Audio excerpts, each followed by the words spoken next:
I hate to say, I told you so, but I told you so.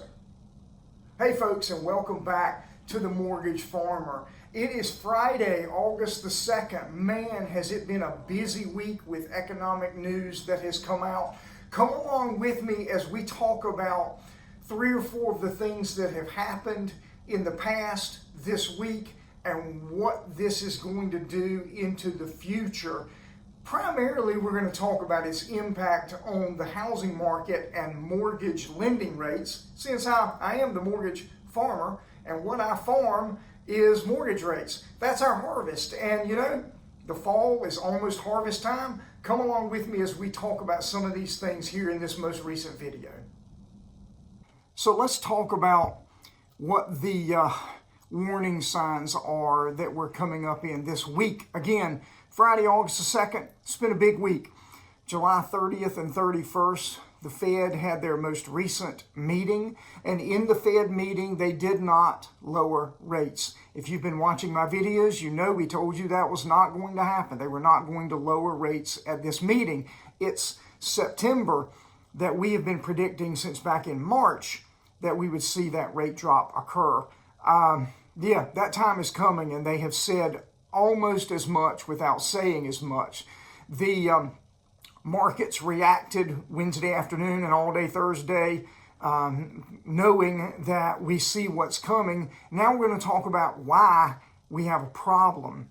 And this problem I've been talking about for 2 years, and this idea of threading a needle from 100 yards away, putting that piece of thread through a needle at 100 yards away is easier than creating a soft landing, economically speaking, when you're manipulating the economy. And obviously that's what we do on a routine basis. Let's talk about it real quick. So if you will remember in my last video, and you know what? I'll post the last video right up there so you can go back and look at it if you want to. It's actually, the neat thing YouTube does is they break it out into chapters. You can just jump straight to the chapter where we talk about employment, and you will see these numbers. But in that video, I told you that the new jobs created for the month of June was 206, and that was actually down from what they thought it was going to be, but it was 206. Well, as they do almost every month, they revise that once they get more information in. The revised new jobs for June was actually 179, not 206. Okay, let's stack something on top of that. The projected new jobs for July was 175. The actual, and this isn't the actual, the current iteration of the new jobs created for July that always comes out in the first week of the following month. In this case, it just came out today, Friday, August the 2nd.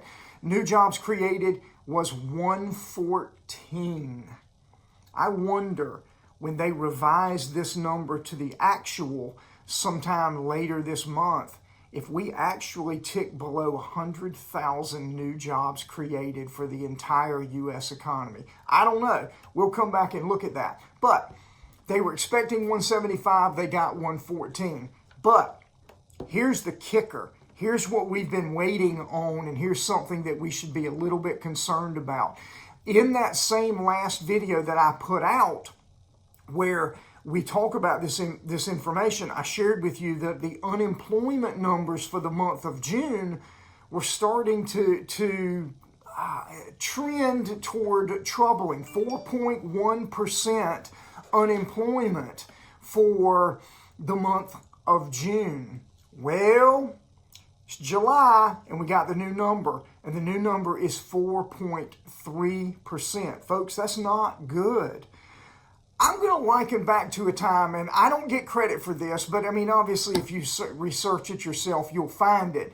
But there was a Fed member named Claudia Sahm, I think she pronounces it Sahm, S-A-H-M, from many years ago that had a theory, and it's just a theory, but she was well respected, and history bore out what she was about to say. And what she said was, if you have an unemployment rate, and this is based on a 3-month moving average, but if you have an unemployment rate that rises by a 0.5 percentage point from its low point in the previous 12 months,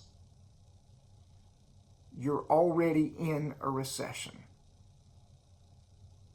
Yep, that's what it said. So, obviously, as we all know, when you're talking recession, it is always a look back. No one says, oh, well, we're going into a recession today or tomorrow. It is always a look back, because that's the definition of a recession, is the retarded growth of the economy as measured by some of the indices, and it's always a look back. So in this particular case, she says that you can look at unemployment, and if you have that level of jump in unemployment in such a small period of time, likely you're already in a recession. I'm not going to say that we are or aren't. I'm just saying that that is a tool that is used to track whether that's the case. They decided to leave rates alone on July 30th. We all knew that they weren't going to change rates on July 30th, July 31st at that meeting. We know that. They changed their hedge for the future, and we're now expecting that rate decrease to happen in September. The question that I ask is it too late? It might be. I don't know. To prevent a recession, or in some cases we might already be in one, and it may be December before we realize that. We'll come back to that and see. I don't know. What that means to mortgage rates, well, if there is a silver lining, it is that mortgage rates are a critical piece of the economic puzzle that is used to stimulate or impede the growth of the economy. And they have held rates artificially high so as to hold down growth. Yes, inflation got out of hand. By the way, inflation continues to fall. We were at, I want to say it was 3.27, then down to 2.97. I have not seen the July inflation number come out yet. If it's out, I will post it right here on the screen if I can find it, and you will see it as I am writing, or excuse me, as I am speaking. I do not know that number, but I'll see if I can put it right here for you if I can find it.